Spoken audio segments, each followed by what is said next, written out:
Dad, Mom, this is Emma, the woman I want to marry. It's a pleasure to meet you. I'm eager to get to know you all better. As I introduced Emma, I could feel my nerves getting the best of me. I'm not naturally expressive, and when I'm anxious, my words seem to escape me even more. My mother-in-law greeted Emma with a warm smile. "What a shy young lady," she commented. Her words offered a small comfort, though I was unaware of the hidden complexities within their family. My name is Emma, and this summer marks the first one Tom and I will share as a married couple. With our busy work schedules, our main breaks come during Thanksgiving and New Year's. Since Thanksgiving arrived just 3 months after our wedding, we decided to visit both our families who live out of state. Despite our best efforts, we didn't get much of a chance to relax during the holiday. We had planned to enjoy a relaxing New Year's just the two of us. So, I was taken aback when Tom handed me a brochure for a hot spring resort a month ago. "Let's go here for New Year's," he said, as if it would be a special getaway for us alone. I was thrilled. Hot springs sounded perfect, and it had been a long time since we had a private trip together. "Did you make the reservation?" I asked eagerly. But my excitement quickly faded. "This place is run by a relative," Tom explained. "My parents are going, and they've already booked the reservation for us. They thought it would be nice if we joined them." "What do you mean?" "So it's going to be a trip with my parents and us. Just the 4 of us?" I asked, trying to process the change in plans. "We're picking you up in the morning, so please be ready," Tom replied.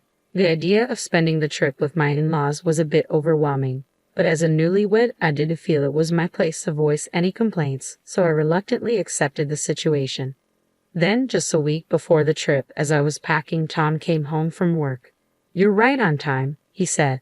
"We're actually leaving tomorrow, so hurry up and finish packing." "Wait, isn't the trip next week?" I wondered. Maybe Tom had mixed up the dates, but that wasn't the case. "My brother and his wife are arriving at our parents' place tomorrow," Tom explained. "Since it's the holidays and we haven't seen my brother in a while, we decided to join them." "What?" I was stunned by the sudden change of plans. I wanted to refuse staying at my in-laws' home, but my inability to say no left me with no choice but to go along with Tom. To be honest, my relationship with my in-laws had always been strained. During our engagement visit, my mother-in-law's comment about me being a reserved young lady masked a more negative sentiment. She had described me as gloomy to Tom in the kitchen, unaware that I could hear. When we visited for New Year's greetings, my father-in-law, Bill, was equally harsh. "As a daughter-in-law, you should come earlier and help out around the house," he scolded. I could only apologize, and since then, the constant pressure from my in-laws to have children had taken a significant toll on me. The thought of traveling with them was daunting, but staying at their house felt unbearable. Still, there was no turning back, and before I knew it, we had arrived at Tom's parents' house. As we opened the front door, my mother-in-law hurried over. "You're late, Emma. Come help out in the kitchen," she said, ushering me inside. The kitchen was overflowing with ingredients. "Please handle the dinner preparations," she instructed, then went off to the living room. Standing there in a daze, I heard the sound of a car pulling up outside. It appeared my brother-in-law and his wife had arrived. Meanwhile, my father-in-law hurried out of the living room to assist with their luggage. I couldn't help but wonder why he hadn't offered to help me. Just then, my brother-in-law's wife, Emily, walked in. Emily, who is about 5 years younger than me, has a completely different personality.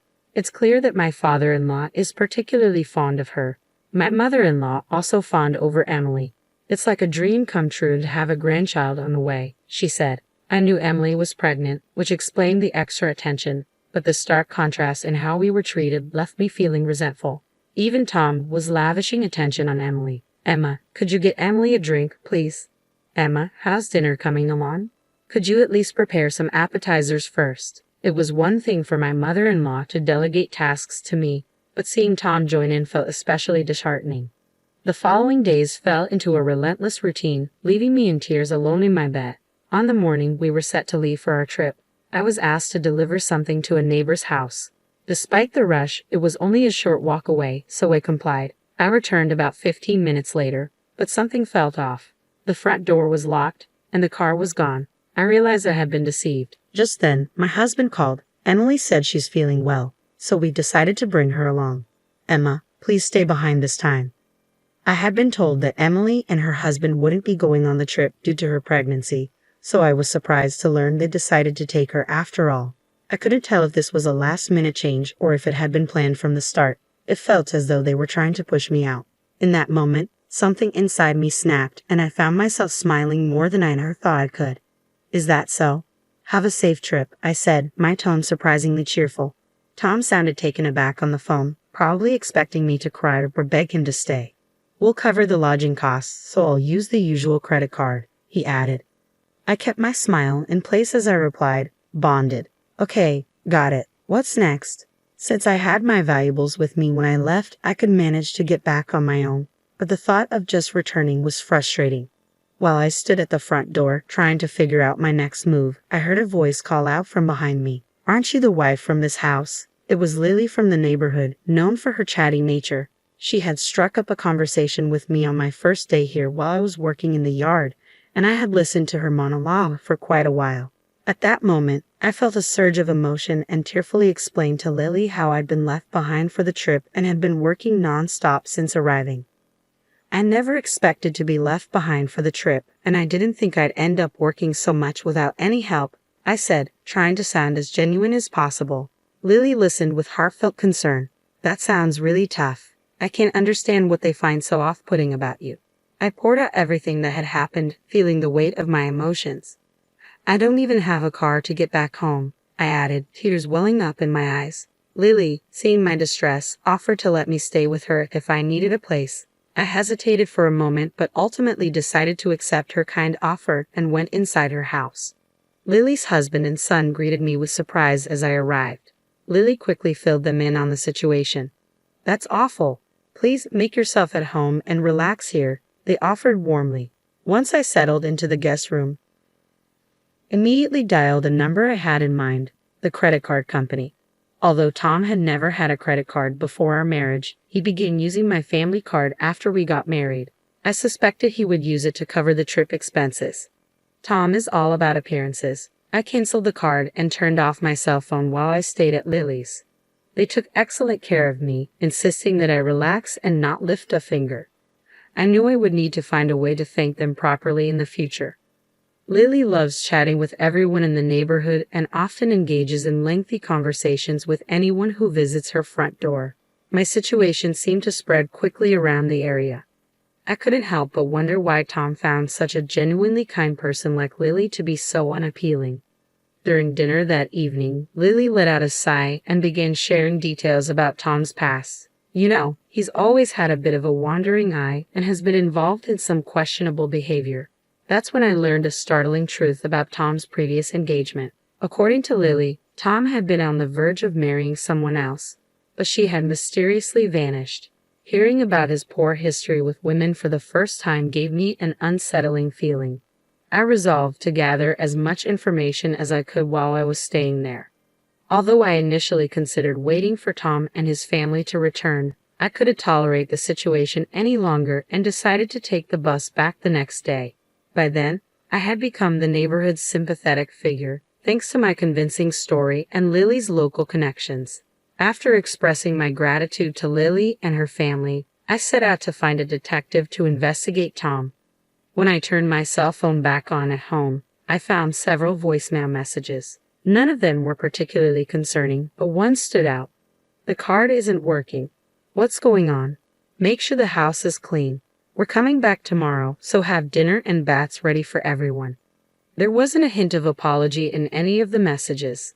The lack of remorse and the abusive tone only made me smile, as it solidified my decision to end things with him. Even the voicemails seemed to serve as evidence for a potential divorce case.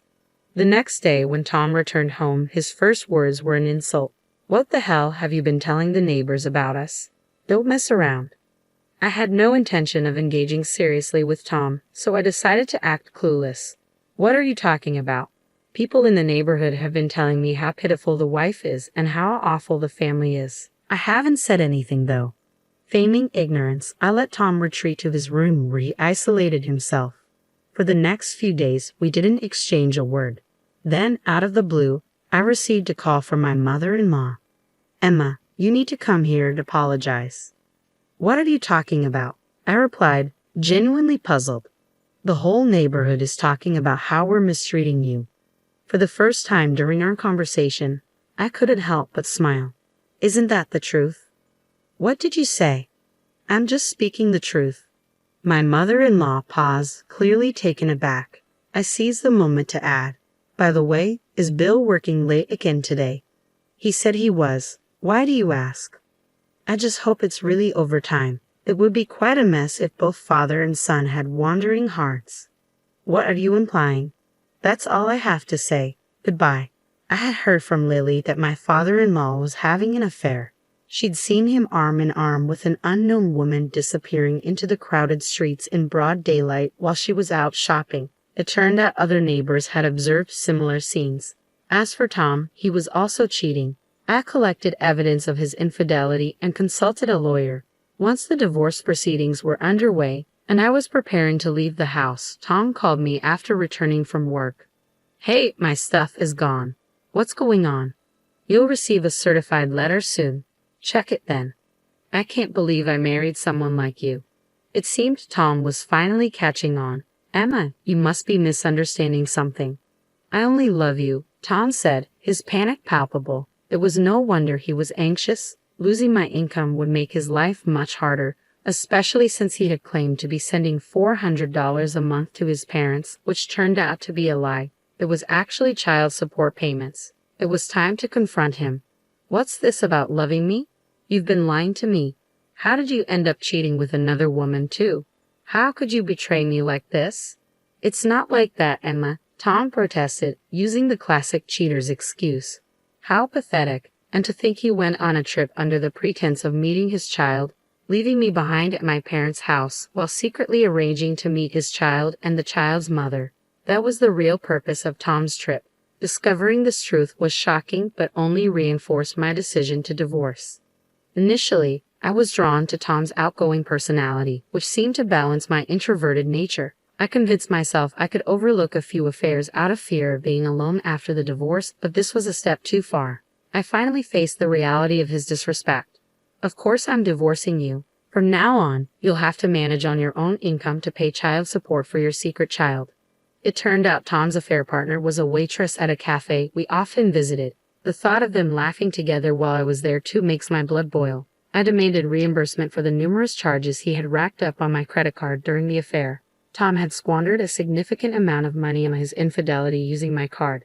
News of the affair spread at his workplace, leading to his resignation due to the disapproving stares from colleagues. He ended up moving back in with his parents and took on a part-time job. The affair also caused a rift within my in-law's family, souring relations and leading to my brother-in-law and his wife severing ties with us. Although I had never gotten along well with them, Emily reached out with an apology after the divorce. It turned out we had simply been incompatible, and she was actually quite normal. She had been reluctantly dragged along on that trip as well. I was relieved to hear that her baby was born healthy. Tom's parents ended up selling their home and moving into an apartment. With the proceeds, Tom paid off my credit card in full. My mother-in-law, who had never worked before, took on a part-time job but struggled due to her personality. My father-in-law became even more elusive with his whereabouts unknown. Tom faced difficulties finding stable employment. The rural network proved surprisingly extensive, and all this information came from the people living near Tom's parents' new home. I learned about it when I visited Lily to thank her once more after my life had settled down following the divorce. During the visit, I discovered that Tom's family had moved. Lily also mentioned something unexpected. My son would like to have a proper conversation with you. Emma, would you be interested in contacting him? Her son seemed like a calm and kind person. Though I was initially hesitant, I decided to take a chance, thinking it might be fate. After reaching out, we connected well and started a long-distance relationship, which blossomed into marriage 2 years later. I've grown to love him deeply and trust him completely. Lily has become my mother-in-law, and 2 years later, we welcomed a daughter. Our family of 3 is happy, and my new in-laws are affectionate toward our daughter and treat me with kindness. It's been a surprising turn of events, but perhaps it was meant to be. The challenges I face have made me stronger, and I'm grateful for this unexpected but wonderful outcome.